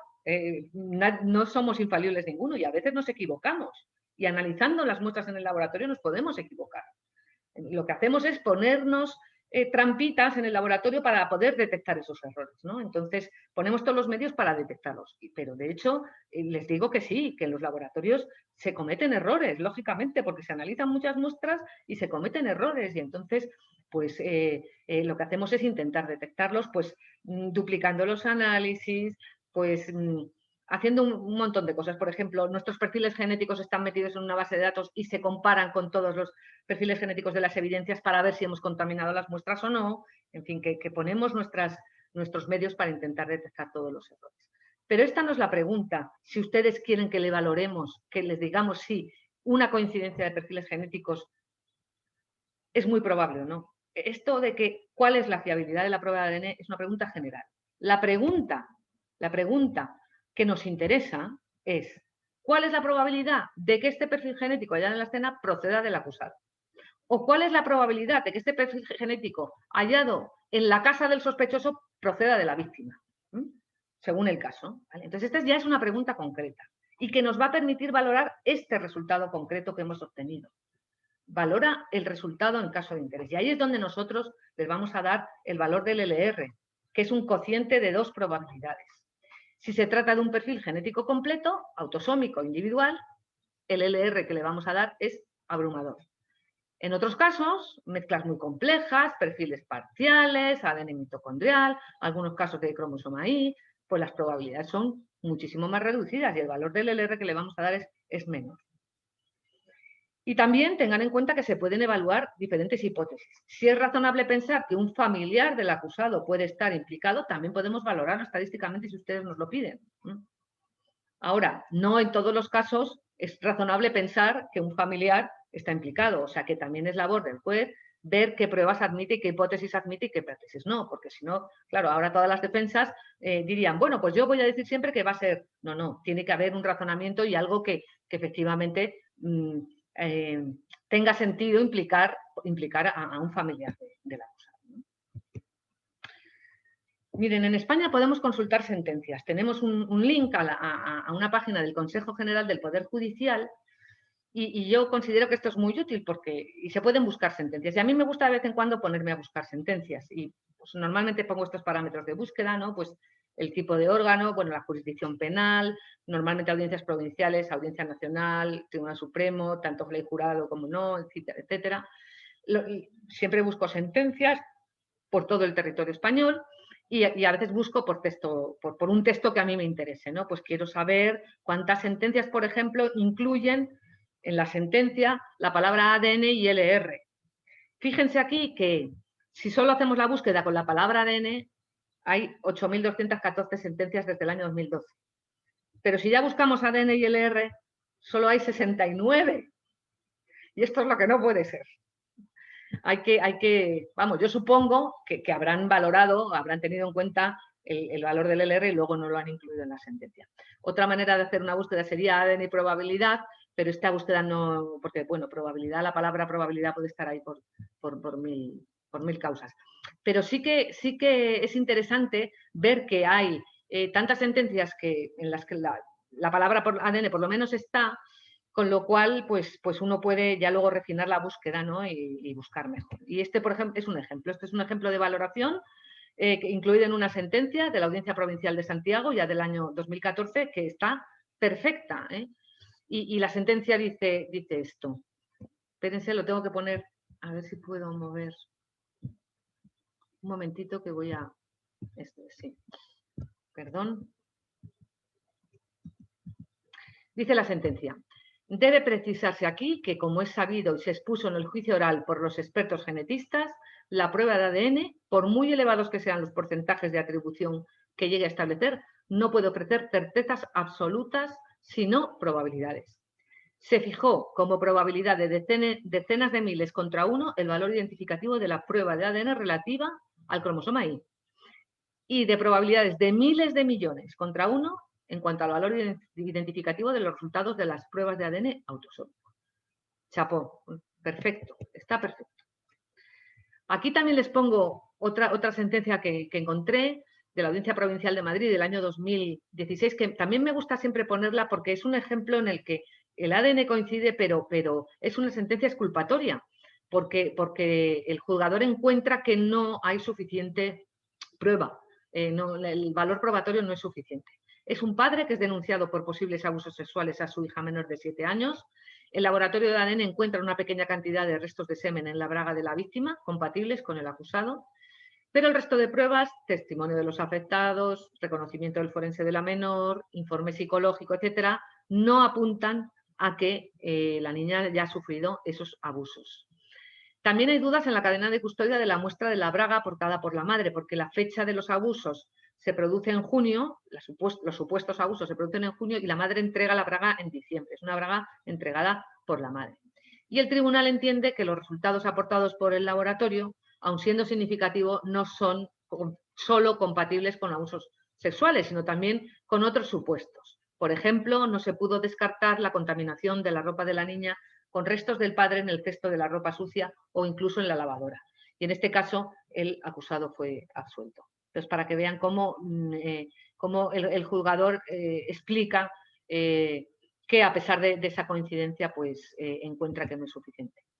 Les recomiendo muchísimo esta lectura. La pueden buscar en internet simplemente poniendo en Google Interpretando la genética forense, porque es un folletito bastante corto, pero con ilustraciones que explican muy bien qué nos puede decir el ADN sobre un crimen, y yo creo que es muy valioso para entender mejor la prueba genética y evitar malinterpretaciones. Así que, como les decía, esta primera toma de contacto con ustedes es simplemente una introducción, pero luego pues serán ustedes los que tengan que... Y ojalá haya más iniciativas como estas del proyecto iCrime para que podamos seguir intercambiando, ¿no? y opiniones y educándonos, ustedes desde el punto de vista científico y nosotros desde el punto de vista legal. Entonces tenemos por delante un reto muy importante, que es lograr la comunicación y el entendimiento con el entorno judicial. Los peritos debemos mejorar la comunicación de la prueba entre los tribunales, porque yo soy consciente de que no siempre lo hacemos bien. Tenemos poco tiempo, nos supone un gran esfuerzo explicar lo que es un LR justo en el momento. Ya ven ustedes que se necesita un poquito de tiempo para reflexionar sobre él y que no es una cosa que se entienda de inmediato. Y entonces pues nosotros debemos mejorar esto. Aquí en España sí que sí que se están haciendo esfuerzos. Por ejemplo, ya hay genetistas, ya hay expertos en ADN. Aquí tenemos un experto en ADN que se llama Ángel Carracero, que ha hecho una labor encomiable por educar un poco tanto a los expertos, tanto a nosotros. Ha sido maestro de muchos de nosotros, sigue siendo maestro de muchos de nosotros, y además también en profesionales del entorno judicial. Y yo sé que él, pues por ejemplo, va a la Escuela Judicial de Barcelona todos los años a explicar lo que es un LR. También se han organizado el CEG, el Instituto Nacional de Toxicología, pues a veces también organiza cursos a través del Centro de Estudios Jurídicos. Después también a veces se hacen cursos de verano aquí, la escuela, el Consejo General del Poder Judicial lleva como un par de años haciendo cursos de verano en los que incluye el valor de la prueba de ADN, y ahí vamos varios y explicamos un poco, pero también es cierto que desde que tenemos esta situación del COVID no se ha vuelto a hacer, y me da un poco de miedo porque ya habíamos tomado carrerilla y ya cada año se hacían esos cursos y veo que no se han retomado, y la verdad es que sería una pena que no se hiciera, ¿no? Ya veremos a ver. Entonces, iniciativas como estas del proyecto iCrime, en las que les convocan a ustedes pues sí, a tener un meeting con nosotros, pues la verdad es que las veo muy útiles, muy útiles. Y nada más, quería darle las gracias por su atención, y aquí estoy dispuesta a contestar a sus preguntas, a las que sepa contestar, que seguro que no son todas. Gracias por su atención. Muchas gracias, Lourdes, por la presentación, por la excelente presentación. Creo que has transmitido, como siempre, para mí no es novedad al menos, has transmitido con mucha claridad algo que es muy difícil de transmitir, y por lo que tú decías, por esa barrera idiomática que existe a veces entre el genetista y los receptores de nuestros dictámenes. Por tanto, muchas gracias por la presentación. Es ahora momento de preguntas. Animo a la audiencia a formularlas. Ya tenemos algunas aquí y te las paso bueno, puedes tú ver también si quieres, Lourdes, en el apartado de preguntas y respuestas. Sí, Wendy nos dice, buen día, pregunta, ¿se puede saber con el ADN nuestros orígenes, por ejemplo, de nuestros antepasados, si somos originarios de X país o descendencia de otros países? ¿Qué pregunta más bonita y más interesante? Bueno, sí, a veces se puede saber no tanto el país, sino más bien tu origen étnico, o sea, la población a la que tú perteneces. Entonces,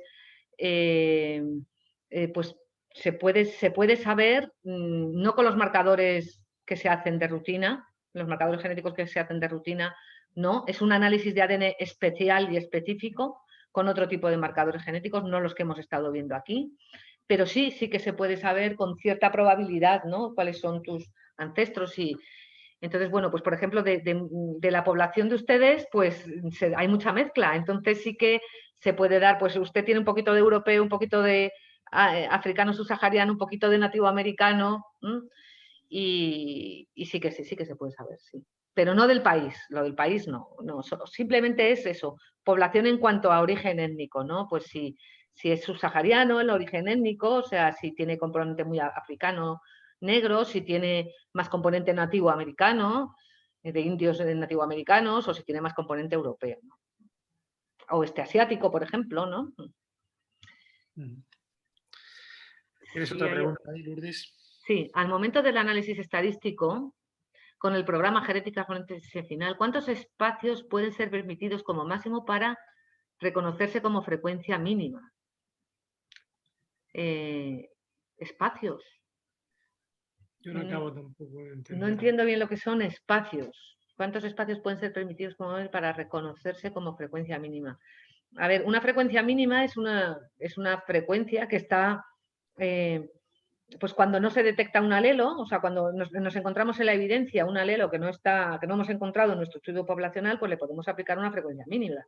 También cuando encontramos un alelo que solo lo hemos hallado una vez en nuestro estudio poblacional, le podemos aplicar una frecuencia mínima para ser conservador y eso. A ver, si resulta que en tu análisis, en tu evaluación estadística, necesitas muchas frecuencias mínimas, lo que va a estar pasando ahí es que estás utilizando una población de referencia que no es la adecuada a lo mejor, o que la persona, o sea, el donante del perfil genético pues no es de esa población. Por ejemplo, se me ocurre, imagínense que se comete un delito aquí, en España, y encontramos y tenemos un sospechoso que es de origen subsahariano. Entonces, claro, pues a lo mejor vamos a encontrar que algunos alelos suyos no van a estar en nuestra población. Pero de igual manera vamos a tener que evaluarlo con la población de aquí porque el delito se cometió aquí. Y los otros posibles delincuentes, los otros posibles malos, los que han cometido el delito, pues son de aquí. Entonces, no hay un número mínimo de alelos que puedan ser de frecuencia mínima. Ahora, si estamos en un caso de, yo qué sé, de reagrupación familiar o algo así, y hay muchas frecuencias mínimas, tienes que utilizar muchas frecuencias mínimas, seguramente la población de referencia que estás usando no es la adecuada y tendrás que buscarte la adecuada. No sé si he contestado. Lourdes, tenemos otra pregunta, nos dice Magda Patricia, nos pregunta el número mínimo de individuos para hacer estudios poblacionales autosómicos, cromosoma y mitocondrial, está en el chat. Para poblacionales. Bueno, depende del marcador, en autosómicos depende del marcador. A ver, no es lo mismo un marcador TPOX, que tenemos poca variabilidad, hay pocos alelos en la población, descritos en todas las poblaciones, hay pocos alelos, que un SD33 o un FGA, que son marcadores que tienen muchísimos alelos. Entonces, si quieres estudiar frecuencias alélicas de esos marcadores, hay que estudiar un número elevado. A ver, las revistas ahora te piden, creo que eran 500 como mínimo, o 1000, no me acuerdo. Para publicarse. 500. Sí, 500. Yo de verdad que para ese 33 y FGA recomiendo más, porque si no, hay alelos que no vais a ver. Ahora, para un TPOS, pues si vais a estudiar un TPOS, pues a lo mejor con 150 200 os llegan, ¿no? Para ADN mitocondrial, infinito. Para ADN mitocondrial y cromosoma Y, lo ideal son infinitos individuos, pero claro, eso no se puede hacer. Entonces, ¿qué pasa con ADN mitocondrial y cromosoma Y? Que los genetistas hemos hecho un esfuerzo global, o sea, un esfuerzo internacional. Entonces, como se necesitan muchos individuos para estimar bien la frecuencia de un haplotipo, pues lo que hacemos es unir nuestros esfuerzos y hacer estudios poblacionales que vamos subiendo a las páginas, estas dos páginas que conocéis muchos, ENPOP y la página YHRD, que efectivamente, pues ahí, al hacer el esfuerzo varios laboratorios, pues ya hay más datos, ¿no? Entonces, respecto a cromosoma Y y mitocondrial, cuantos más mejor.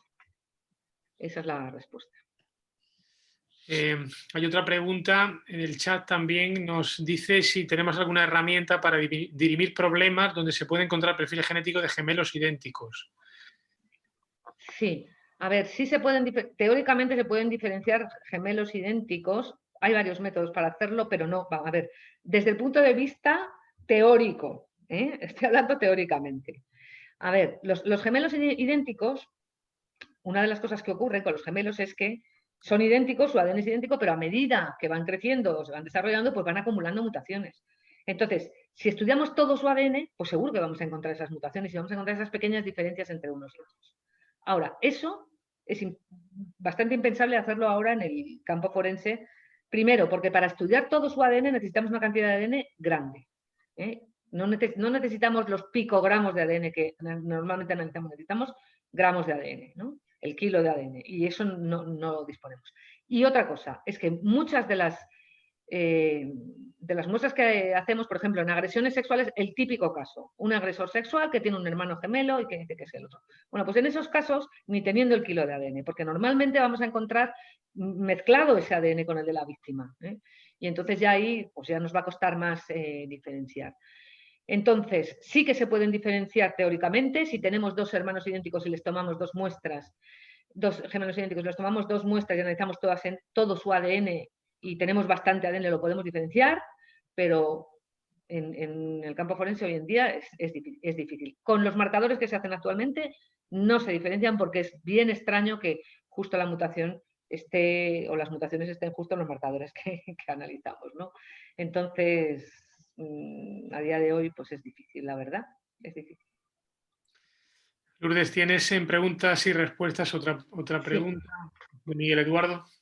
Miguel Eduardo nos pregunta, para los juzgadores en España, ¿hay alguna diferencia entre que el perito emita una expertise por medio de un documento denominado dictamen y que en su lugar lo denomine informe? No, no hay ninguna diferencia, yo creo. Vamos, de hecho, diferentes laboratorios lo llaman informe pericial a veces, o sea, un laboratorio lo llama informe pericial y el otro laboratorio lo llama dictamen.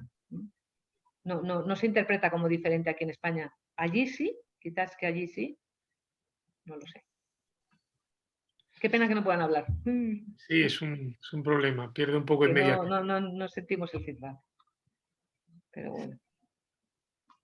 Yo quería solo comentar una cuestión, si me lo permites, Lourdes. Y es que lo has introducido tú en la presentación, pero hay algunas cuestiones, además de esas preguntas que has puesto, hay algunas que tienen que ver mucho, que se nos formula a menudo a los peritos cuando asistimos a juicio, que tienen que ver con la actividad. Es decir, por ejemplo, preguntas relativas al tiempo de persistencia de espermatozoides en una determinada ubicación, o cómo ha llegado el ADN, entre comillas, el fluido que ha generado el ADN a un determinado soporte. Este tipo de preguntas, nosotros como peritos no podemos resolverlas, no está dentro de nuestras competencias, ¿no? Nos preguntan a menudo este tipo de cuestiones justamente por lo que decía Lourdes, porque parece que el ADN es la llave que abre todas las puertas, ¿no? Y este tipo de cuestiones nosotros no somos capaces no tenemos capacidad para resolverlas, ¿no?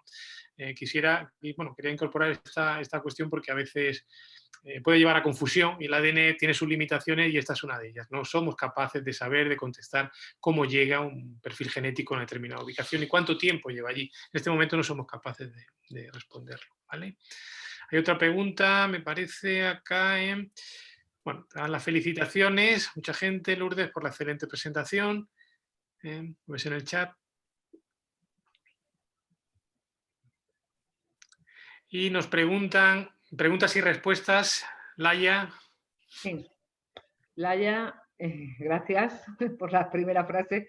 Me gustaría preguntaros acerca de la genealogía forense, la nueva disciplina que está permitiendo resolver muchos cold cases en algunos países como Estados Unidos. ¿Creéis que esta disciplina ha llegado para quedarse y poco a poco se implementará en España y otros países a la que crezcan las bases de datos? Bueno, qué pregunta más buena. Efectivamente, esto es una puerta que se nos abre, que es una herramienta, vamos, que la policía ya te digo yo que está deseando tenerla, pero tiene muchas implicaciones legales. Entonces ahí sí que vamos, ahí tienen que estar ustedes apoyándonos y a ver si se puede aplicar a todos los casos, si no, porque claro, tiene la delicada cuestión de que es identificar a un delincuente a través de sus familiares, aunque sean familiares lejanos, porque, bueno, por supuesto no se puede hacer en todos los casos, porque ya les digo que también se necesita para hacer una cantidad de ADN considerable, se necesita que el perfil de la evidencia sea individual, no sea un perfil mezcla. Entonces no se puede aplicar a todos los casos desde el punto de vista técnico. Y luego hay la otra cuestión, si se debe aplicar a todos los casos desde el punto de vista ético.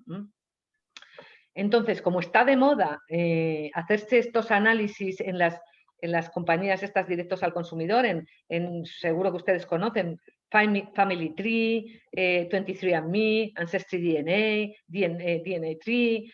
Pues yo me acuerdo que hace 2 años en España, en Amazon, por Amazon te podías hacer una prueba de estas por 60 euros, baratísimo.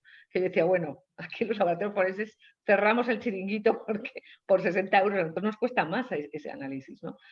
Ese análisis no lo hacemos, el análisis de rutina que hacemos, ¿no? Entonces, bueno, la verdad es que me pareció baratísimo, baratísimo. El problema es ese, ¿no? Que hasta ahora no ha habido mucha información de cuando uno se hace esa prueba y permite que sus resultados de esa prueba vayan a una base de datos, ¿qué va a pasar con esos resultados?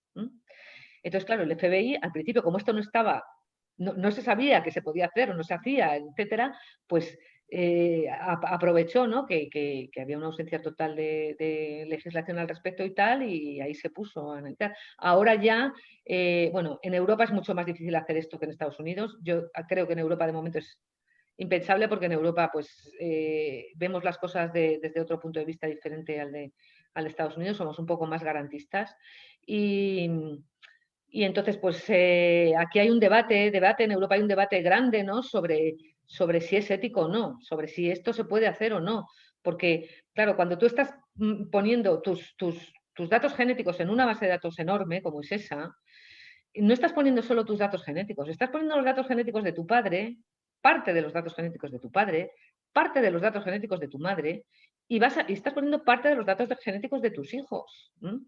Entonces, eso, o sea, ¿realmente tus datos genéticos te pertenecen solo a ti? Porque das el consentimiento tú, pero tus datos genéticos pertenecen a más personas. Entonces aquí hay un debate muy, muy, muy acalorado sobre eso, ¿no? Pero también es verdad que es una herramienta maravillosa, ¿no? Y que en ciertos casos y para ciertas aplicaciones y para a lo mejor para ciertos delitos y si se regula y se utiliza bien y no se utiliza de cualquier manera, pues se puede hacer. Pero ahí están ustedes y está el legislador para decidir y para ver en qué casos se puede utilizar. Y ya les digo que técnicamente tampoco es posible en todos. Gracias por la pregunta. Tienes otra pregunta, Eder.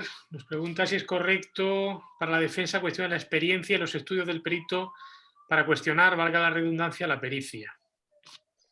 Sí, claro. O sea, de hecho eso se hace. A ver, nosotros aquí, en España no tenemos mucha contrapericia en ADN. Hay más contrapericia, por ejemplo, en la pericial de documentos, ¿no? Para ver si un documento es falso o no, en la pericial de prueba manuscrita, en la pericial psicológica, hay más cultura de la contrapericia, pero aquí en España de ADN no hay mucha contrapericia. Y entonces, las veces que las hemos tenido, ¿no? Que hemos tenido algunas, pues me hace mucha gracia porque siempre la defensa, o sea, la fiscalía no suele preguntar eso, pero la defensa pregunta, ¿no? Pregunta y entonces a su perito, ¿no? Al perito ¿y usted qué titulación tiene? Entonces suelen tener unos currículos maravillosos, o sea, tremendos, ¿no? Y catedrático de no sé qué y no sé cuántos y tal. Y sin embargo, pues los que nos dedicamos a esto, pues claro, hemos estado enfocados en esto, ¿no? Y lo que hemos hecho ha sido pues dedicarnos a analizar casos, ¿no? Entonces sí, hay veces ahí que se nota gran diferencia y hay pues catedráticos maravillosos, pero muy teóricos y que tienen poca experiencia, y luego hay peritos que tienen mucha experiencia, pero tienen poco fundamento científico, pero también hay peritos que tienen mucha experiencia y mucho fundamento científico detrás porque estudian mucho y están al día. Hay de todo. Es difícil medir si una persona es realmente experta o no, ¿no? Y bueno, ahí Manolo puede contestar también, porque en la Comisión Nacional para el Uso Forense del ADN, aquí en España, ellos hicieron un documento y a lo mejor puede comentar algo, Manolo. Sí, en esa, efectivamente es como tú dices, ¿no? Realmente, fijaros que todos los laboratorios en España y en Europa están acreditados. Es una obligación, es una exigencia en España, entre comillas, pero ningún laboratorio que lleve a cabo pericias en el ámbito criminal puede hacerlas si no está acreditado. Dentro de esa acreditación, de esa propia acreditación, la norma 17025 ya implica la cualificación del personal, ¿no? De alguna manera, estamos asegurando que la pericia que se lleva a cabo bajo esa norma, bajo los parámetros de esa norma, asegura que ese personal tiene la cualificación correspondiente. De hecho, cuando nosotros vamos a juicio es lo primero que nos preguntan en un número de ocasiones importante, ¿no? ¿Cuál es su cualificación y formación y experiencia, ¿no? Por tanto, claro que se puede cuestionar, pero aquí en España no se cuestiona en tanto en cuanto, insisto, la mayor parte de los laboratorios que llevamos a cabo pericias estamos cualificados y eso implica que el personal también está cualificado. Así es, gracias Manolo. No sé si Carolina o Pedro quieren intervenir o algo. Vamos, que no estoy diciendo nada, pero que ya sabéis, ahí está, total libertad, por favor. Hay otra pregunta ahí de paternidad, ¿la ves? No. En preguntas y respuestas, espectador anónimo. En caso de paternidad en un resto placentario, ¿se te remezcla? A ver, en casos de paternidad en un resto placentario se te remezcla.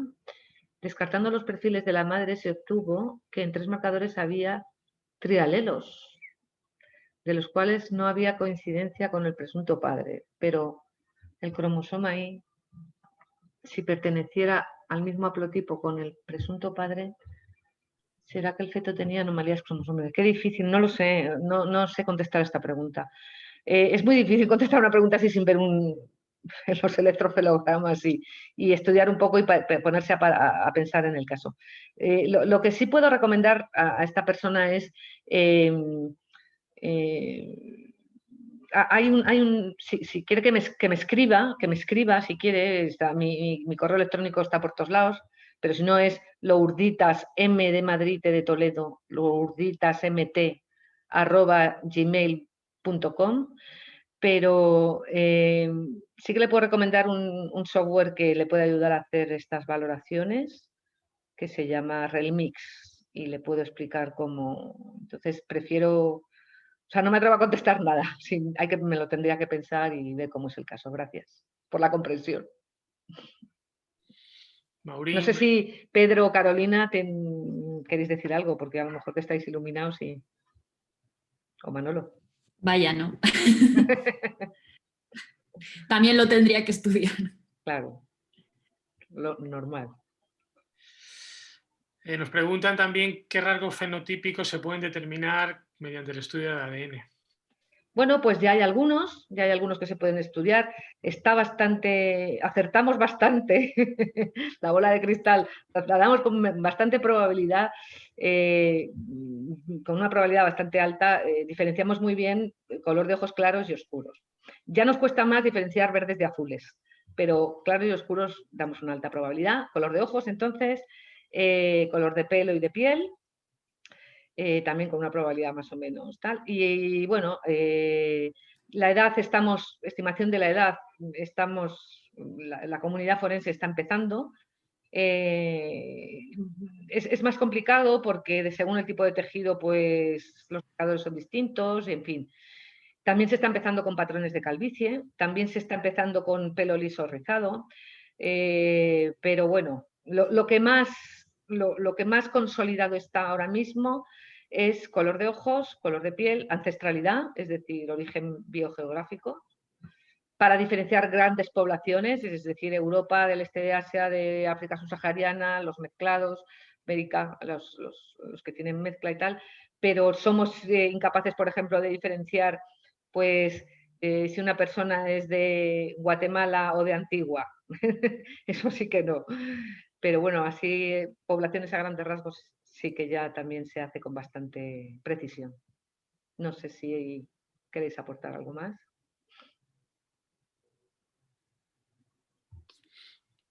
Bueno, seguimos entonces con la siguiente pregunta. Nos preguntan que cómo explicamos al juez que en un análisis derivado del delito de asalto sexual, aunque se observen espermatozoides menos de 5 en una laminilla, el laboratorio de genética no obtiene el perfil genético del imputado. Es decir... Bueno, pues porque es así, hay veces que si se obtienen, que si hay muy poca cantidad, pues es así, hombre. Normalmente en semen, pues no solo están los espermatozoides, o sea, también tenemos células epiteliales de todos los tractos por donde pasa el esperma, ¿no? Entonces,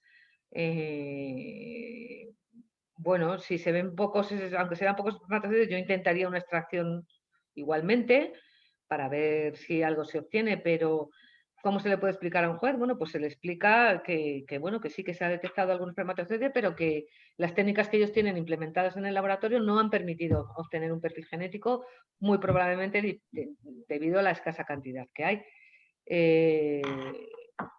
Y yo siempre, bueno, siempre recomiendo pues revisar los protocolos de extracción. El otro día lo decía, no sé si era Manolo o Pedro o Carolina, que una buena extracción de ADN es fundamental. O sea, si no haces bien la extracción, pues lo demás olvídate, ¿no? Entonces, pues uno revisar, si ve que no está obteniendo muy buenos resultados en su laboratorio, pues puede intentar irse a la bibliografía y ver protocolos de extracción que hay, por si puede intentar mejorar. Preguntan que la experiencia en base a qué tecnología es mejor que otra, refiriéndose a tecnologías de NGS versus electroforesis capilar. Es la última de las preguntas, ¿no? ¿Qué ventajas e inconvenientes o qué le ves a nuevas tecnologías? Bueno, pues tengo que decir que no tengo mucha experiencia. A ver, nosotros aquí en el laboratorio estamos empezando con NGS, entonces no tengo mucha. O sea, a ver, esto Pedro os va a ayudar porque Pedro tiene mucha más experiencia que yo, pero obviamente, bueno, primero, en ADN mitocondrial no hay color, porque lo que se tarda en hacer un análisis de ADN mitocondrial con Sanger y electroforesis capilar y una con MPS es, vamos, la noche y el día, ¿no? Y luego, bueno, pues claro, la información que obtienes en ADN mitocondrial tienes la misma, pero vamos, si solo estudias región control, pero luego con SSTRs autosómicos pues obtienes mucha más información. Yo veo la tecnología NGS súper útil, bueno, primero para automatizar mitocondrial de una vez ya, por fin, y también pues para análisis de mezclas y para análisis de parentescos, porque ahí sí que yo creo que ahí sí que se va a notar cierta diferencia en la cantidad de información que obtenemos. Pero también tengo que decir que nosotros estamos empezando y no tengo experiencia con casos reales. Entonces, quizá, Pedro, échame un cable en esto, please. Sí. A ver, yo creo que ahora mismo, actualmente, NGS es fundamentalmente como apoyo. Es decir, yo creo que en este punto no podemos decir que sea la panacea y que vaya a desbancar totalmente a la electroforesis capilar. Sí que es cierto lo que, como comentaba Lourdes, pues que en algunos casos en concreto, pues por ejemplo en casos de mezclas, con algunos tipos de marcadores como STRs autosómicos, pues dan un poder de discriminación mayor que tanto en mezclas como en casos de paternidades puede ser muy útil. Es decir, ya en algunos casos que hemos visto en nuestro laboratorio, de paternidades en concreto, pues hemos visto que podemos aumentar de 1 a 2 órdenes de magnitud en el valor del IP obtenido. Es decir, que eso ya da una idea de que va a aportar mucho la tecnología de secuenciación masiva en paralelo. Pero bueno, todavía requiere cierto rodaje. Y bueno, como comentaba Lourdes, a ver, el tema de mitocondrial es que es una gozada, es una gozada. Es que se reducen los tiempos. A ver, lleva trabajos la secuenciación masiva, evidentemente, pero reduce bastante los tiempos y el trabajo manual, sobre todo el trabajo manual, porque ahora mismo la mayor parte de las plataformas de secuenciación masiva están bastante automatizadas, es decir, se utilizan robots en los que como mucho a nivel de laboratorio te suponen 15 minutos. Luego hay un trabajo, una vez ya secuenciado todo, hay un trabajo arduo a nivel de software, de análisis de datos, pero bueno, que yo creo que compensa bastante. Y sobre todo el hecho, pues eso, de que incluso, sobre todo en mitocondrial, se tiene unos límites de detección bastante buenos por el hecho simplemente de que estamos secuenciando todas las secuencias que tenga la muestra.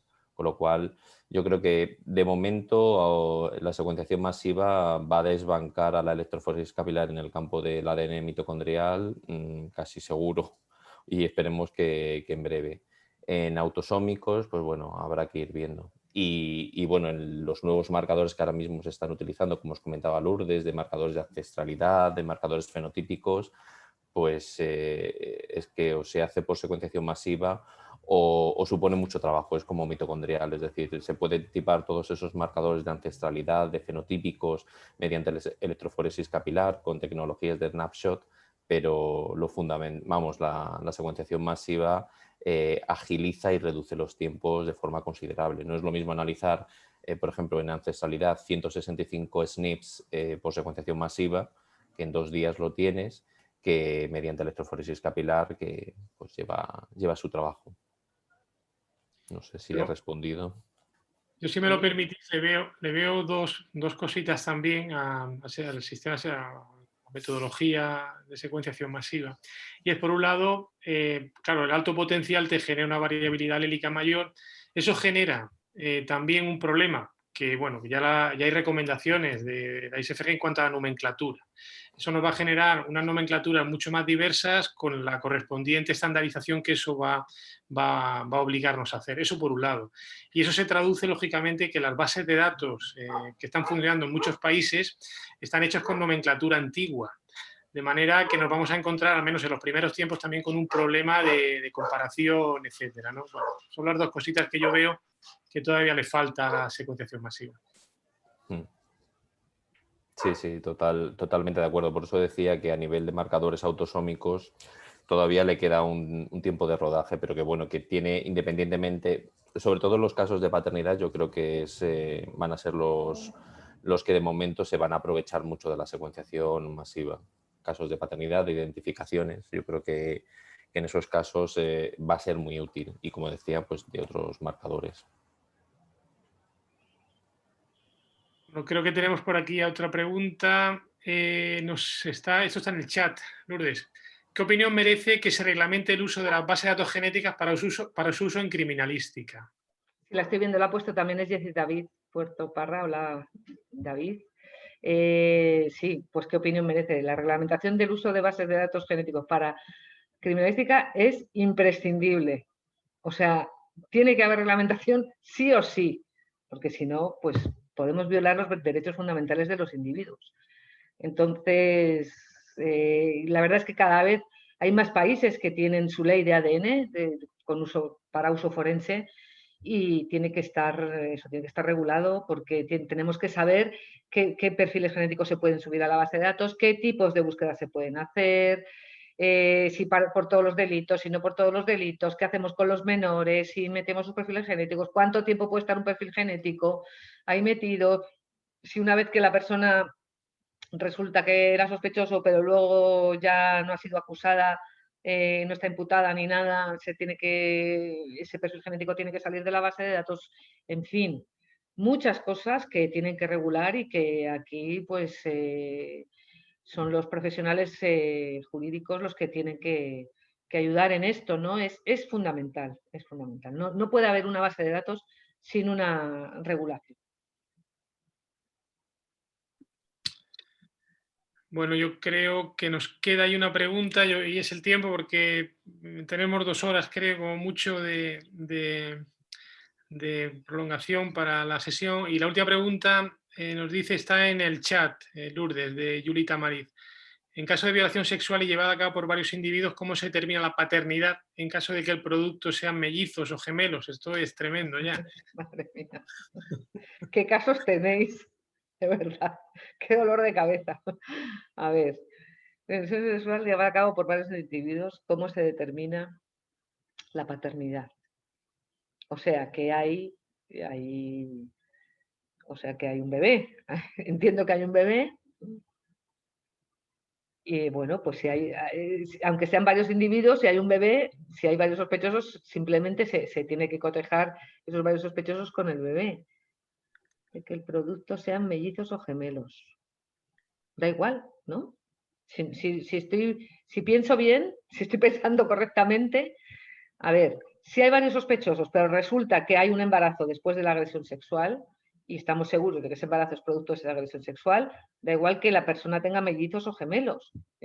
Se puede hacer, se puede comparar el perfil genético de esos mellizos, esos gemelos, y ver, y teniendo en cuenta el perfil genético de la víctima, ver si es compatible con ese padre. Entiendo que no es problemático.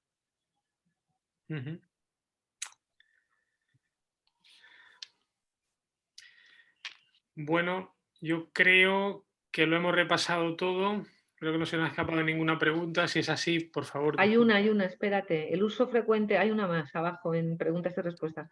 El uso frecuente de tintes en el cabello afecta a la obtención de resultados asertivos de ADN en elementos pilosos con raíz. Mi experiencia es que no, que sí que se puede tener ADN de pelos con bulbo, aunque esté teñido. Ya, perdona, de los que... Ya está. Vale. Sí, Yo nosotros, no sé, Carol, si nosotros tenemos alguna experiencia en ese sentido que podamos aportar. Ay, no sé, Carol, el micro. Uy, perdonad. que la verdad que pelos teñidos, bueno, yo en mi caso no he tenido mucha experiencia. La verdad que la mayoría son pelos derivados de agresiones sexuales encontrados en las cavidades de la víctima, entonces no he tenido mucha experiencia. Pero como siempre, una buena extracción a lo mejor puede ayudar. En el caso de que tenga algún tipo de afectación, bueno, pues igual los tintes los podemos eliminar. En fin, hay que utilizar estrategias. Claro, igual podrían afectar como inhibidores, ¿no? Se puede pensar, pero... Eso es. Bueno, pues no sé si queréis hacer alguna aportación, alguno de los ponentes para concluir o alguna reflexión final. No, agradecer sobre todo, ¿no?, a la audiencia esta maravillosa que tenemos, que ha aguantado ahí. Fíjate que todavía tenemos 146 conectados. Me parece impresionante, de verdad. Muchísimas gracias a la audiencia, de verdad. Sí, bueno, yo por mi parte también agradecer, como no, a la audiencia, a los organizadores, a SICA, a FIAP, ¿no?, por las facilidades que nos han ofrecido en la organización de estas webinars. Simplemente pues insistir un poco en ese esfuerzo que tenemos que hacer como peritos, ya no solo en la propia pericia propiamente dicha, sino en formarnos y nuestra obligación de poder transmitir bien eso y ser conscientes de que esa transmisión la están entendiendo. Esto supone un sobreesfuerzo, es algo para lo que no nos han entrenado, tampoco nos han formado para eso, ¿no? Nuestra cualificación a menudo se basa en la parte metodológica propiamente dicha, ¿no? Pero hay una parte muy importante que es esa transmisión de la prueba, ¿no? Pensemos que en ocasiones, dependiendo de cómo la transmitamos, se convierte en determinante en un sentido o en otro, ¿no? Entonces, tenemos que esforzarnos en esa cuestión, ¿no? Las palabras que utilizamos, la forma en la que los ponemos, los ejemplos que ponemos en nuestra exposición, etcétera, en los países en los que se vaya a defender la pericia, no en todos es así, pero a veces sí que vamos a defender las pericias en los tribunales, es muy importante medir todo lo que estamos diciendo, ¿no? Porque tienen trascendencia y muy importante. Entonces, pues nada, simplemente animaros a seguir en esa cualificación, en esa formación, transmitir también en vuestros países esta necesidad, intentar llegar a los operadores judiciales, jueces, magistrados, fiscales, etcétera, intentar, pues eso, hacer comprensible la prueba, que no siempre es fácil, ¿no? Por mi parte nada más, no sé, Lola, si quieres despedir este módulo de webinars, y de nuevo agradecido a todos, a los panelistas, como no, y a vosotros. Lola, si quieres cerrar. Sí, muchas gracias. Nada, agradeceros mucho, la verdad, Lourdes, es que para mí ha sido muy interesante. Y bueno, y creo que para la mayoría de las personas, por los comentarios que están poniendo en el foro, pues también. Y efectivamente es un tema pues que yo creo que vamos a seguir abordando y trabajando en ello, también en relación a las bases de datos de ADN y bueno, otros temas que también hemos planteado, siempre en el análisis genético, la prueba genética en la pericia forense, ¿no?, que yo creo que es de interés y es bastante complicado. Y nada más, muchas gracias a todos los participantes y también por el grado que habéis tenido de participación en las preguntas y de dinamización de la actividad. Y a Pedro y a Carolina, que también han compartido con nosotros, aparte de sus ponentes que también han sido magníficas las dos. Y nada más, pues quedamos emplazados para la próxima actividad, en la que también cuento con vosotros. Pues nada, lo dicho. Muchas gracias a todos. Chao, buenas tardes.